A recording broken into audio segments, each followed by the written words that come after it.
జేఎన్టీయూలో వాస్తవానికి centre for good గవర్నెన్స్లో mains evaluation జరిగింది అని చెప్తారు. కానీ మేము ఆర్టీఐలో వేసిన సమాచారం ప్రకారంగానేమో మాకు జేఎన్టీయూలో జరిగినట్టుగా మెయిన్స్ అంటే చాలా మెయిన్స్ ఎగ్జామ్స్ అంతా కూడా జేఎన్టీయూలో ఎవాల్యుయేట్ అయిందని. So this is a fundamentally flat. సీజీజీలో జరిగిందనేమో ప్రభుత్వం చెప్తుంటుంది, జేఎన్టీలో జరిగిందనేమో ఆర్టీఐ సమాధానం చెప్తా ఉంది.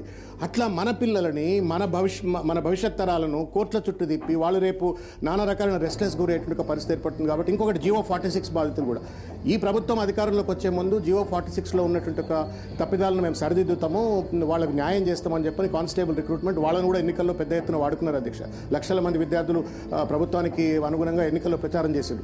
అధికారంకి వచ్చిన తర్వాత మహేష్ గౌడ్ గారు వారు కూడా ఇక్కడ ఉన్నారు, వారి దగ్గర కూడా వేరే చాలాసార్లు రిప్రజెంటేషన్స్ ఇచ్చిన సందర్భాలు ఉన్నాయి.